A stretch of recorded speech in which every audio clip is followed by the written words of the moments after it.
Well, they're just entering the 20s on the SMR chart with their single Cage. Station after station is adding the tune. It's already up 297 spins nationwide on the SMR chart alone. Now add Billboard and media-based numbers, and hey, man, it's not going to be long until you're hearing from them every week here on Real Rock Nights. I'm talking about the band Almas. It is time to get up close and personal. How are you guys today? We're doing great.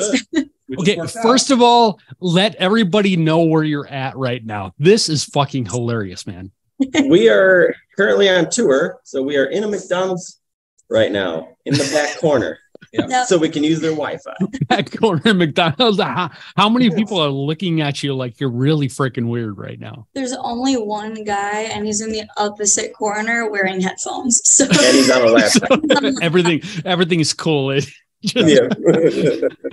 Okay, I want to begin. I want to let everybody actually learn who the Almas are. So I want to start with your early days. Oof. Now, be with him. let's go back to like teens. Okay, small town, Wisconsin, right? Right. Yeah. Yep. How small? Like unincorporated small. Unincorporated small. Like there are 6 businesses, 3 are bars, 1 is a post office, 1 is a unincorporated fire department, and the other's a church. Mm-hmm. About it. That's okay. it. Well, that brings to mind. What are some of the things you did back there then? Well, you see, we say we're based out of New Munster because that's where we practice. But back in the day, where we practice is at the old Catholic grade school. We actually rent out the gymnasium and we practice. Oh, okay. There. Yeah. So that's a grade school I went to. So I pretty much grew up in that town. We just happened to practice there. So are you saying that you left town to basically we're looking at you in your teens right now?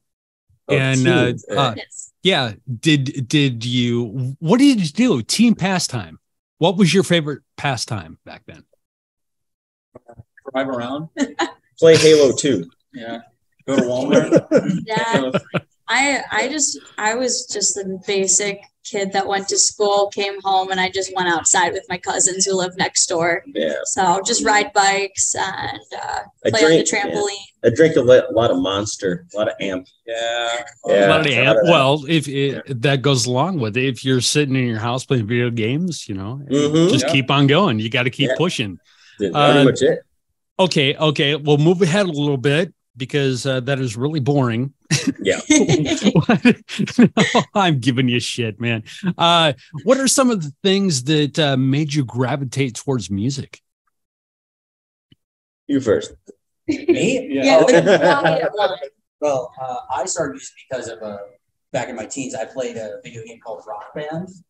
Okay. And my brothers and sisters were into music, but I got Rock Band and I found out that I could do it just by hitting stuff and that. So I decided to pick up music and I haven't stopped.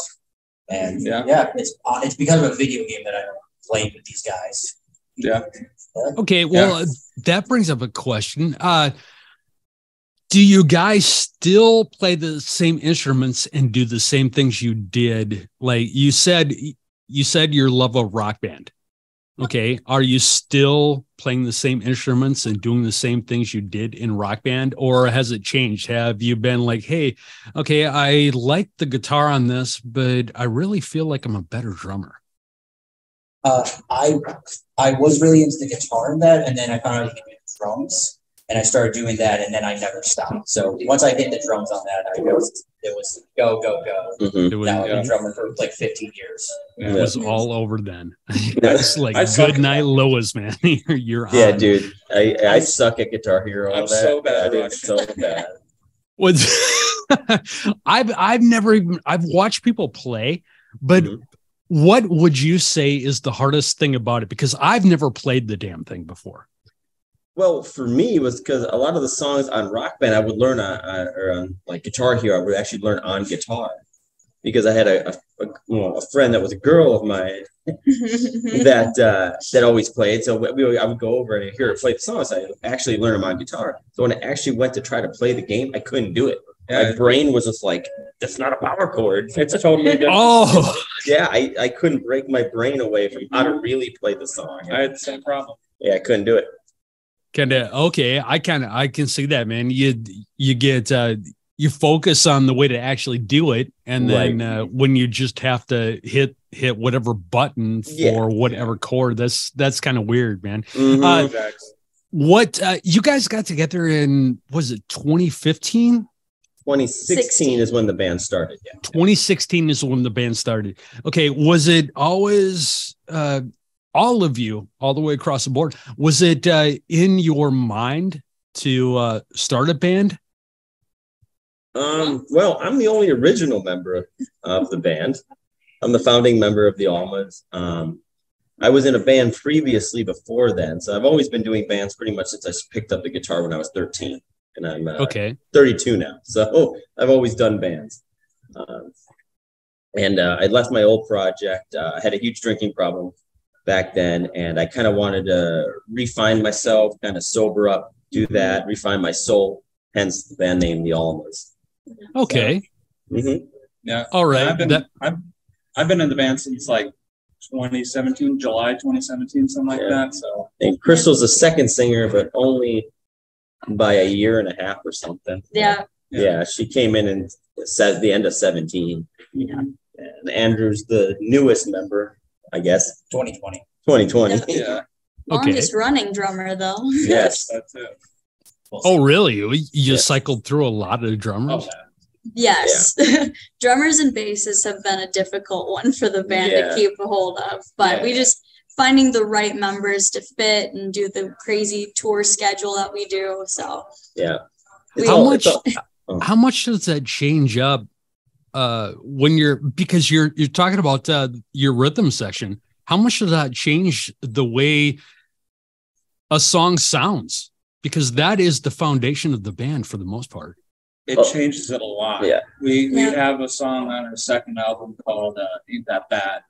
It's kind of like a ska punk feel to a song. And before we had Andrew writing the drums for that song, we didn't like it. No. It was we were playing it with different drummers, and we just were like, it's all right. We can do without it.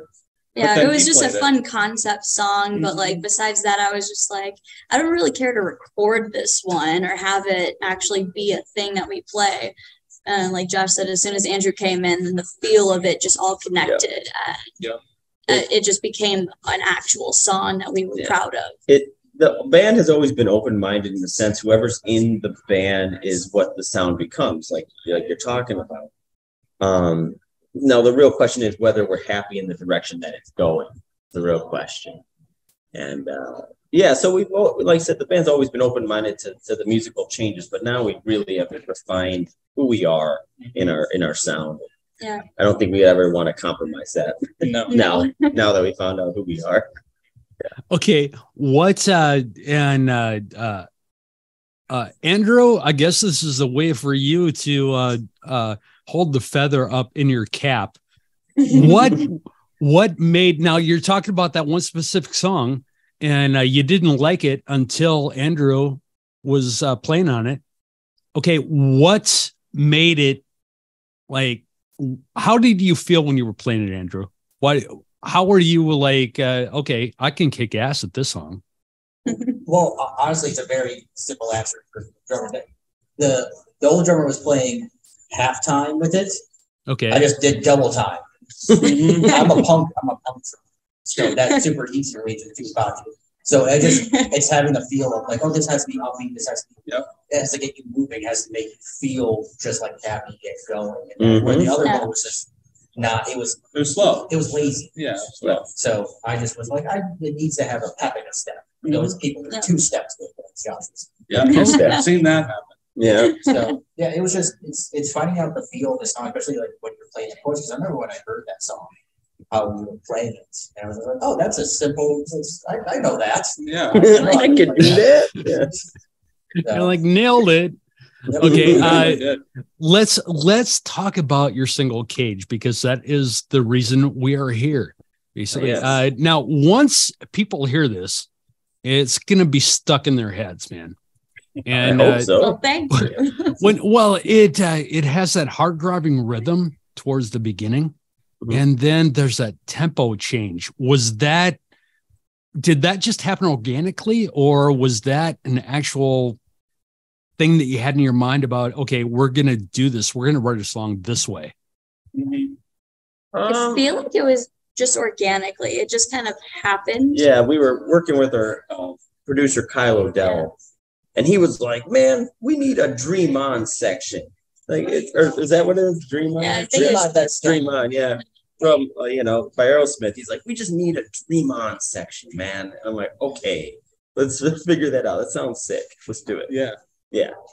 That's kind of what happened. It was just in the moment in the studio, really. Yeah. Because what I think is so cool about that is it's very, very awesome from a programming standpoint, because just when you think you have the band figured out, whether it be like program director at a radio station or record rep or anything, just when you think you have them figured out, all of a sudden you're nailed in the side of the head like a brick wall by like this whole change. And then you have Crystal's soulful voice.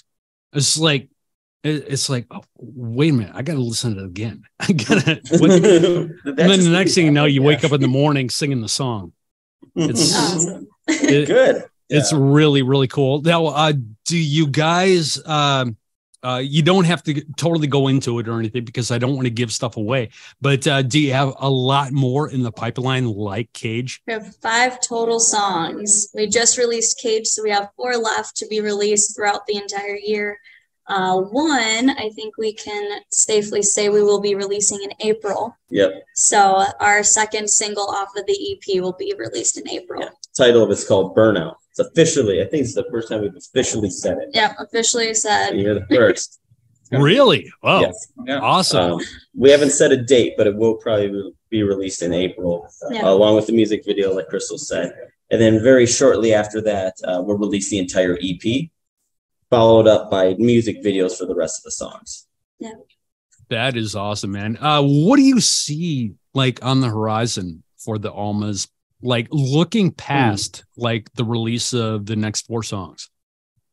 A lot of highways. Yeah. Lots of touring. Lots of highways. Crazy We're amount of touring. currently booked up through August into September already. Mhm. So definitely for the foreseeable future, we'll be just on the road playing in different states, different venues. But yeah, just a lot of shows. We're talking Alaska. Yeah. We're talking about going to Alaska. Europe, maybe next year. Yeah, Europe next maybe year. next year. Yep. And then I know if the releases go really well and the reception of the song go really well, I think we'll probably go in the studio in December Yeah. and Okay. record some more. And record already. Awesome. And are we looking for another EP, or are you thinking like actual album? We'll see how it goes. Well, whatever comes out. I Whatever we guess. feel like. We might You're end like, up with hey, an EP. We might end up with an album and a half. Who If we have knows? 35 songs, we'll do a triple Yeah. CD. Why not? Let's do it. We'll have songs for 4 Yeah. years. We'll see what Yeah. happens. And you guys are on the road. Well, your next date is you're with Scotty Austin right now, aren't you? We're about to be. We're meeting up with him. Yep. You're meeting up with them. So that's the 8th is your first Yes. date, right? Yes. Yes. Correct. And that is Houston, Texas. And I actually fucked up. I actually thought that was April 8th. Then I looked and I saw it was March. I was like, oh, because I wanted to hook up with you guys and Scotty and Shallow Side, because you've all been on the show. Oh, And Yeah. I was like, oh, this would be perfect. Yeah. And then I saw it was March and I was like, oh man. So I'm glad to hear that you guys have dates past what I found on the internet for you, because Yes. let's see, then you go out with Living Dead Girl is it April? in Or is May. that May. In May. Yeah, May. we're Okay. in April. We're out with Reign of Z. It's more of like a Midwest run that we're doing, and then we meet up with Living Dead Girl. It just merges right into it, Mhm. and I think we take up with them in either Alabama or I North think Carolina. it's North Carolina. Yeah, I Yeah. think. Yep, you Yeah. are right. North Carolina. Because I Yeah. was looking at that. I was like, well, they're with Living Dead Girl, so maybe I can hit that because Molly's been on the show too. And Awesome. then I looked and it was like, yeah, except it's all dates that are 10 plus hours away from me. Oh, no. That's the problem. so I just have to be patient. Let's see. I want to talk about your merch store because I'm a sucker for bracelets and rings, and Okay. you have that guitar string bracelet in there. Oh, which as soon as I get off, I was gonna click on it and get it before I saw you guys were in the waiting room. I was like, okay, I got 10 minutes. I'll go get that now. And I was like, oh shit, they're here. But so as soon as we get off, I'm going to get in that. But you have thank some you. really unique items in there.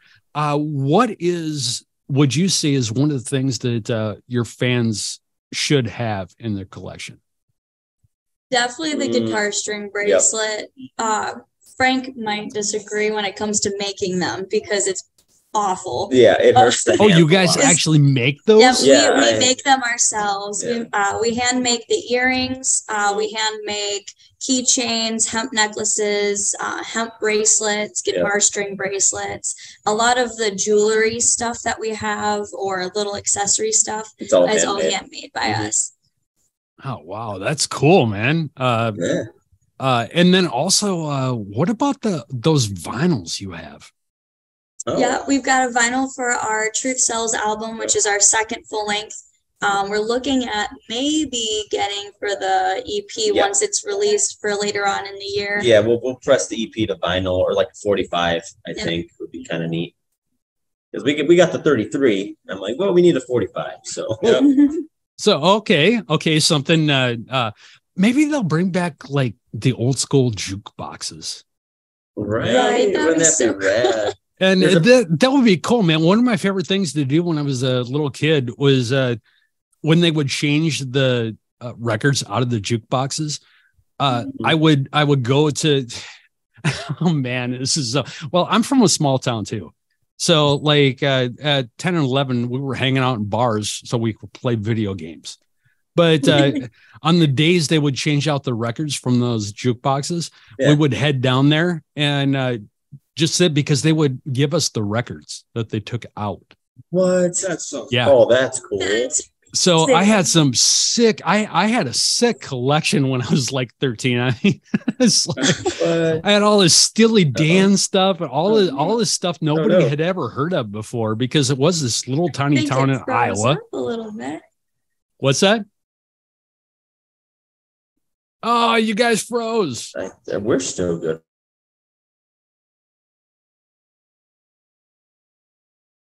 I'm waiting for you to come back. Your internet went to 0 now. Come on, McDonald's. McDonald's can do it. Are we back now? You're back now. Oh my All right, gosh. what the hell happened? We're back now. I'm guessing like that's internet at restaurants and cafes and stuff isn't the greatest. So I'm guessing. Let's Cool. I got a couple more things to hit and All right, we'll finish perfect. up and I'll take all that shit out and we'll be all Perfect. good. Pretend that didn't happen. Exactly. Just look away from it. The almasband.com is your website. And I want people to remember band. Okay. The Almas Band. Otherwise, you're going to Almas the band. Almas the band. The band. Okay. Yes. So I'm even fucking up. It's almastheband.com. And what would you say is the best place for people to keep up with you on social media? Definitely Facebook. We're the most active. Okay. Otherwise, we keep up with Instagram really well. Twitter is our least favorite We have it, but we don't go on it. It's really Instagram, bad. we're pretty good at. Yeah, Facebook and Instagram for sure. TikTok, I've been pretty decent on keeping up with, but definitely I would say if you're gonna go with one, definitely Facebook. Yeah, but we're everywhere. Yep. Yeah, we are everywhere. Well, we just gave the website, so people can go to the website and they can link off to all your socials there. Correct. Absolutely. So, and now finally, I want to talk about Rock to Stop 22. I want you to teach me. Teach all of us. Okay. Because when I saw this, I began reading a little bit about it and then I stopped. I was like, no, I'm going to ask you guys. Right. Now, what is Rock to Stop 22? Well, I feel like we should first ask, what is the limitations on swearing? You're good to go. Okay. Okay. All right, Frank, continue. All right. So, Rock to Stop 22 is to raise awareness about the suicide in our returning home veterans. That's at 22 a day. Yeah. That commit suicide. Okay. So we're huge supporters of this event. Mainly, it's back in 2018. We played this event, Rock Stop 22. But we found out there was this radio station in Illinois that would not support this event. Let me tell you why. They felt that the word veterans had a political agenda. Now, if you ask me, anybody struggling with suicide, especially our veterans, is never be a fucking political agenda. So we made sure that we told this story across the United States and especially on the internet to make people aware about Rock to Stop 22 and those piece of shit radio motherfuckers. Now, I say this speech all the time. Every single show. Verbatim, what I just said right now. And we have a shirt that says this. If you go on our website, you'll see a shirt that says piece of shit radio motherfuckers. That's okay. That's why. And we are huge supporters of all the radio stations that have played our song and continue to play our songs. So we love all you guys, except for this one radio station. Yeah, just this one. That's wild, man. Yeah, man. Okay. True story. Yeah. So that's what it is. It's to raise awareness about the suicide in our veterans. And we're really close with the people who run it as well. Yeah. So, You're close with people what? Who run the event as well. Yeah. Oh, So, okay. All right. So we're good friends with them, and it's always fun to link up with them every year to play a big festival. And obviously, just overall, we're huge mental health advocates. So when we, like Frank said, when we heard about this radio station in Illinois not wanting to support this just because the word veteran they thought was too political, we were just like, no, that's bullshit. Is stupid. This is bullshit. So. Okay. All right. That's cool. And that's wild that just one radio station that you've had to deal with has been like, I can't believe anybody in the public eye would be that obtuse. Oh, yeah. Right? I think a year later, they actually came to a show and asked me to stop saying it. I said, nope. Yeah. They said they were going to support the event that following year. And so they came out to the show and they, like Frank said, they asked us to stop, and we're just like, no, it still happened. Yeah. So no, I've never said the radio station's name because I don't want to slander them or anything. Yeah. No, I understand. But no, it's just a story. They know it's them. They know it's them. Wow. They know who we're talking about. That's okay. I can't. That's kind of a shake my head moment. I mean, I've been like programming for like 35 freaking years, and I can't believe that somebody would take a stand against something positive like that. Right. Absolutely. Exactly. Yeah. That's why we're so mad at it. Mm-hmm. That's wow. Okay. Well, guys, I can't wait until I get to one of the places you're actually at so I can be with you in person and actually speak with you in person and not have to deal with this McDonald's Wi-Fi dropping out. Right. But Frank, Crystal, Josh, Andrew, or I can go Andrew, Josh, Crystal, Frank, I don't want to leave. I say Andrew last, and then I'll be all sad and cry and stuff. And I don't want to. He likes being quiet. He's. Good. I just don't want to make anybody feel bad. Guys, let's spin your song Cage for everyone. One of the very first times that, well, this will be the second time we play on here, but it will not be the last by any means, because this song is going to be, after this week, I have a feeling, man, you're going to be in the top 20 and we're going to be playing you every fucking week. So we're going to spin your song Cage, and thank you for so much for coming on Real Rock Nights. I appreciate it so much. And thank you for having us. Thank you. I'm going to be bugging you guys again. You do know this. Please do. Okay. This, my friends, is Cage from the Almas. It's right here, right now on Real Rock Nights. Click for the latest video right here, right now. And don't forget to like and subscribe.